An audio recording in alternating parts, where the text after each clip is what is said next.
Recordemos que la diabetes es una enfermedad sistémica que se caracteriza por una hiperglicemia.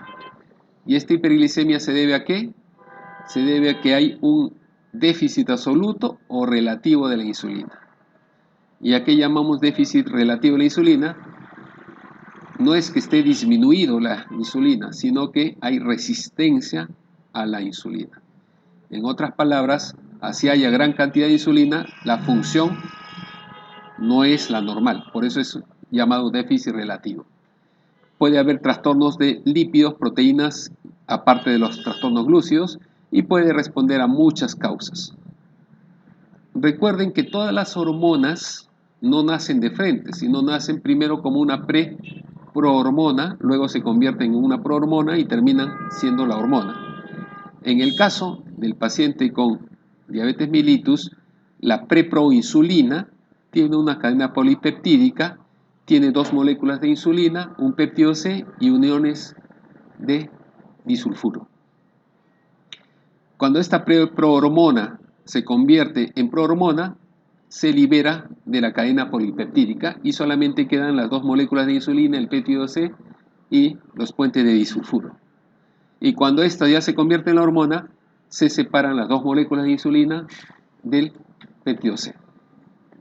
Entonces, para que un paciente sea euglicémico, es decir, que tenga valores normales de glucosa, debe haber un balance entre las hormonas que producen glucosa y las hormonas que disminuyen la producción de glucosa. Dentro de las hormonas hiperglicemiantes está el cortisol, glucagón, catecolaminas y hormona del crecimiento. Y las que son hipoglicemiantes está la insulina. Recordemos que la insulina normalmente tiene dos tipos de secreción. La secreción basal y la secreción estimulada. La basal es independiente de lo que ustedes coman. Así no coman nada, se va a producir insulina. Pero ustedes dicen, pero doctor, si se produce insulina y no como nada, voy a hacer hipoglicemia. No, pues para eso tiene las hormonas contrarreguladoras, cuando funcionan bien.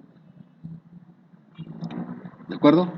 Y la secreción estimulada es aquella que se secreta solamente cuando como algo. ¿De acuerdo? Entonces, la secreción basal generalmente es una secreción pulsátil que se produce cada 5 u 8 minutos. Y en general, la producción es de 0.75 a 1.5 unidades por hora. La secreción estimulada tiene dos fases, una fase temprana y una fase tardía. La fase temprana es aquella en la cual la célula beta ya tiene preformado gránulos que en su interior tienen insulina. Entonces, si hay un aumento de la glucosa, lo primero que sale son esos gránulos preformados. ¿De acuerdo? Y la segunda fase, que es la tardía, es cuando recién se produce la insulina desde su fase inicial, la preprohormona. Entonces, por eso es que es tardía, porque le va a demorar convertir una preprohormona en insulina. En cambio, en la fase temprana ya tiene los gránulos solamente con insulina lista para usar.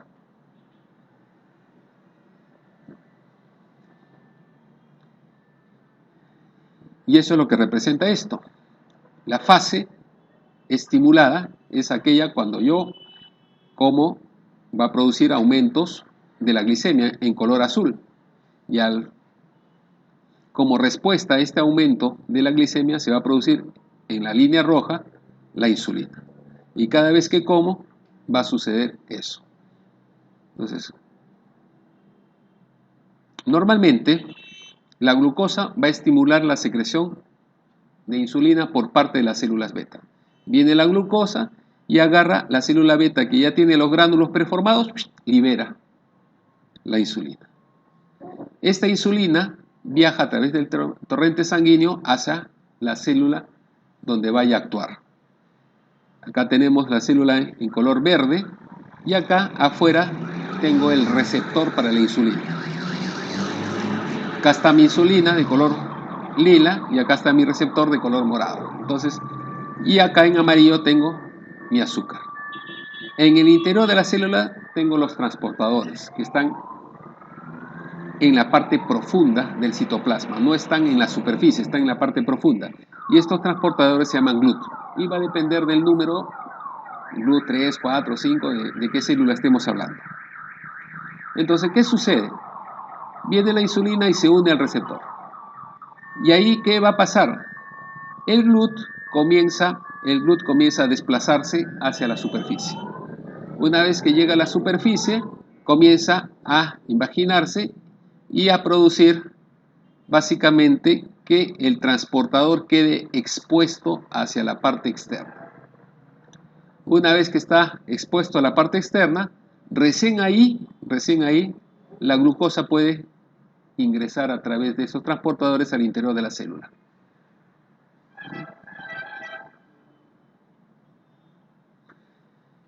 Entonces, esa es la manera como funciona el páncreas normal. Recordemos que el tejido adiposo, el músculo estriado, el hepatocito van a tener algunas funciones especiales. Por ejemplo, la captación de glucosa básicamente se desarrolla en el músculo y en el adipocito. El aumento de la síntesis de ácidos grasos es adipocito y hepatocito. El aumento de la gluconeogénesis, básicamente hepatocito y miocito. Y el aumento de la bomba sodio-potasio ATPasa, adipocito y miocito. En todas las demás células hay un aumento de la síntesis de las proteínas, hay una expresión de genes y un aumento de la captación de aminoácidos. Cuando yo tengo un déficit de insulina, entonces eso significa que mi balanza va a estar desequilibrada. Hay un aumento de la relación glucagón-insulina. ¿Y eso qué va a generar? Aumento de la gluconeogénesis, aumento de la glucogenólisis y la disminución de la captación de glucosa. Y eso va a generar que haya aumento de la glicemia. Y el aumento de la glicemia va a producirme diuresis osmótica, poliuria y obviamente deshidratación. Por otro lado, voy a tener aumento de la lipólisis, disminución de la lipogénesis, disminución de la síntesis de proteína, lo cual me va a generar liberación de ácidos grasos libres y aumento de la formación de cuerpos cetónicos. Y esta va a generar ¿qué cosa? Pérdida de peso, polifagia y acidosis. Si esto comienza a aumentar notablemente, esta acidosis se convierte en cetoacidosis. Entonces la diabetes se clasifica en diabetes tipo 1 cuando no tengo nada de insulina y es porque hay una destrucción de las células beta, lo cual me genera un déficit absoluto de insulina y esta destrucción puede ser inmunomediada o de origen idiopático. Mientras que el tipo 2 es básicamente insulinoresistencia o déficit relativo de insulina. Otros tipos de diabetes son la diabetes gestacional, la intolerancia a la glucosa, la hipoglicemia en ayunas y hay otros tipos específicos de diabetes que tenemos que tener en cuenta. Por ejemplo, las enfermedades del páncreas endocrino, las endocrinopatías en general me pueden producir diabetes, las diabetes inducidas por drogas o medicamentos, las infecciones, los defectos genéticos de la célula beta, que es un tipo de diabetes llamado MODY, los defectos genéticos a la acción de insulina, las formas inmunomediadas no comunes, ¿no? Y el tipo 1, diabetes tipo 1, básicamente representa el 5 a 10% de los casos de diabetes en nuestro país. En otras palabras, nuestros diabéticos generalmente son tipo 2. No tenemos mucho tipo 1. Esta diabetes llamada infantojuvenil, insulino dependiente o tipo 1, básicamente dependen de la insulina para sobrevivir. Hay una destrucción autoinmune de las células beta y los anticuerpos están presentes entre el 85 y 95% de los pacientes diabéticos de reciente inicio. Entonces, ¿cómo yo puedo saber si tengo un déficit de insulina? Si hemos dicho que la prohormona es básicamente la unión de dos moléculas de insulina con péptido C, una forma fácil es medir el péptido C para saber si hay una buena producción de insulina. Entonces, al haber disminución de insulina, también va a haber una disminución de la producción de péptido C. Cuando tengo algún problema de lo que es el antígeno de histocompatibilidad mayor, tengo menor predisposición hereditaria. Es decir, si yo tengo tipo 1, probablemente no tenga familiares diabéticos. Si tengo tipo 2, generalmente tengo pacientes diabéticos. La forma de inicio de este diabetes es rápida y severa, sobre todo en niños e infantes. El peso puede ser normal o bajo. Entonces, la etiopatogenia de la diabetes tipo 1 básicamente es por fenómenos autoinmunes, por genética, antígeno de histocompatibilidad mayor o factores ambientales, algunos refieren virus. ¿Cómo es el desarrollo o la historia natural de esta enfermedad? Yo tengo una predisposición genética. De repente tengo familiares diabéticos. Si yo me cuido, no soy obeso, hago ejercicio, como bien, probablemente nunca sea diabético a pesar de que tengo familiares diabéticos. Pero si yo soy sedentario, obeso, de repente al momento de nacer pesé más de 4 kilos, de repente tengo dislipidemia, o de repente ya tengo intolerancia a los carbohidratos, lo más probable es que termine haciendo diabetes. Mientras más factores de riesgo, más probable que sea diabetes. Entonces, si yo tengo un evento precipitante, aparte de esta predisposición genética, tengo un evento precipitante, lo que va a producir, ¿qué cosa es? Anormalidades inmunológicas que van a ir destruyendo mis células beta. Y esta destrucción lo que va a hacer es, primero, recuerden que todos los órganos no nacen con las células a las justas. Todos los órganos tienen una reserva. Yo, por ejemplo, puedo vivir sin un riñón, lo cual significa que un riñón es una reserva. Para que yo haga cirrosis tengo que destruir ¿cuánto? Más del 90% de mi hígado. Para que haga diabetes insípida a nivel central, debo haber destruido más del 80% de las células. Entonces, eso significa que mis células pancreáticas también tienen reservas. Entonces, durante la destrucción por esta enfermedad inmunológica, la glicemia se mantiene normal porque básicamente estoy destruyendo las reservas. O sea, todavía tengo la cantidad suficiente de células beta para producir insulina y controlar mi glucosa. Pero esta enfermedad, que puede ser progresiva, va destruyendo cada vez más células beta. Entonces, la cantidad de células beta, la masa de células beta va disminuyendo progresivamente. La glucosa a duras penas logra mantener la euglicemia. Cuando ya la destrucción es muy notoria, ya es bastante evidente, ya empieza a producir menos cantidad de insulina, el péptido-C también comienza a disminuir poco a poco y la glucosa también ya empieza poco a poco a aumentar. Las células de células beta siguen su destrucción y por último ya no tiene producción de insulina, ya no tiene péptido-C y la glucosa ya comienza a elevarse en forma definitiva. Cuando la disminución del péptido-C es notorio, ya empieza a haber la diabetes propiamente dicha.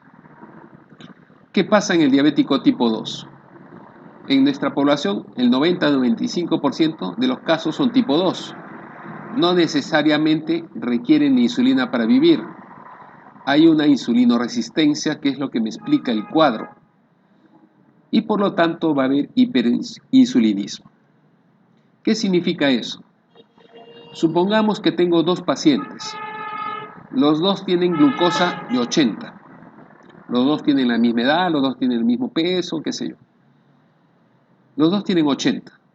Pero uno de ellos, de repente, solo requiere 100 unidades de insulina al día, insulina endógena, para mantener ese 80. Mientras que el otro, de repente, requiere 200 unidades de insulina endógena para mantener ese 80. Entonces, tengo un hiperinsulinismo, es decir, tengo una gran cantidad de insulina que estoy produciendo para mantener el mismo valor de 80 que el otro, con menos cantidad de insulina. Entonces, ese hiperinsulinismo me está indicando que yo tengo resistencia a la insulina. Y yo no puedo hacer trabajar una célula al 100% toda la vida. Ustedes prenden su televisor y si lo dejan prendido las 24 horas del día, los 7 días de la semana, ese televisor rápidamente se va a malograr. De repente les va a durar 2 años. el televisor, pero si ustedes lo prenden, lo apagan, no lo utilizan mucho, de repente ese televisor les va a durar 7, 8 años. Lo mismo pasa acá. Si yo utilizo demasiada cantidad de células beta para producir gran cantidad de insulina con la finalidad de mantener la euglicemia, al final voy a terminar destruyendo las células beta y ya no voy a producir tanta cantidad de insulina. Entonces, como no produzco tanta cantidad de insulina, esa euglicemia termina convirtiéndose en hiperglicemia. La etiología no se conoce muy bien. ¿Por qué? Los diabéticos tipo 2 pueden ser obesos o no.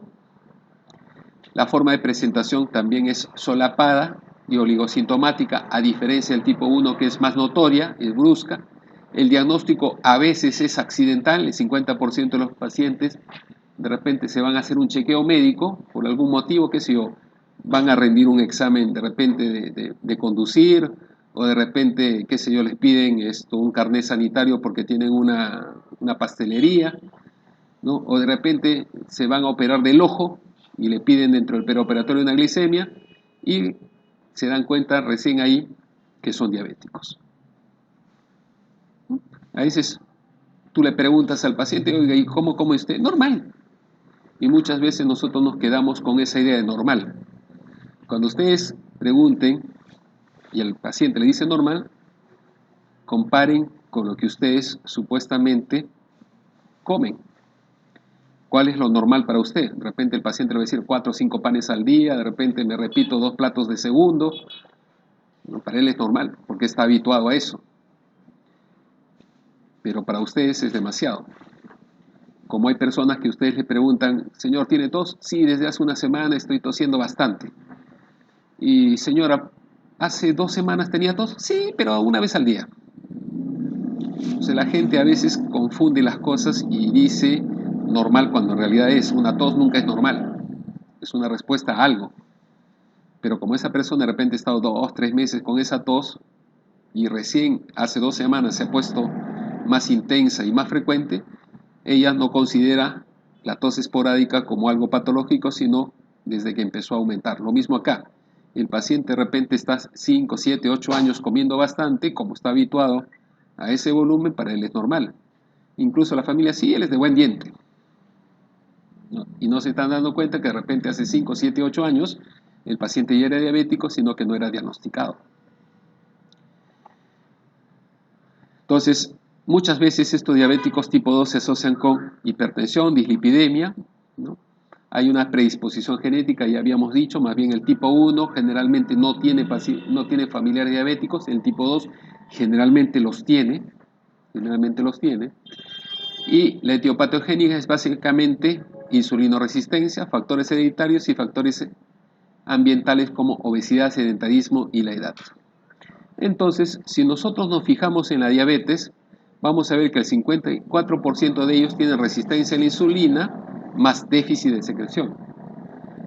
El 28% tiene solamente resistencia a la insulina, el 15% tiene déficit de secreción y el 1.4% no corresponde a ninguno de los anteriores. La insulinoresistencia es básicamente la disminución de la capacidad de insulina para ejercer sus acciones biológicas en determinadas concentraciones, ¿no? Entonces recordamos que el diabético tipo 2 básicamente tiene una sensibilidad a la insulina disminuida, ¿no? Entonces, ¿qué va a pasar? Probablemente los receptores no estén funcionando bien, o de repente la insulina no es la adecuada, o de repente el GLUT no responde al receptor para salir afuera. Lo cierto es que al final se va acumulando cada vez más cantidad de glucosa afuera. Y lo que yo siempre he dicho, el paciente que tiene diabetes, la célula se está muriendo de hipoglicemia nadando en un mar lleno de azúcar. ¿Por qué? Porque el GLUT no permite que la glucosa ingrese. Entonces, ¿qué dice la célula? Me estoy muriendo de hambre. Produzcan más cantidad de glucosa. El glucagón, el cortisol, las catecolaminas te van a producir más glucosa y la célula se sigue muriendo porque no ingresa debido a la insulinoresistencia. Entonces, las células se están muriendo en miel, se están muriendo de hambre bañadas en miel. Sí. Ya, hacemos un descanso para que se refresquen.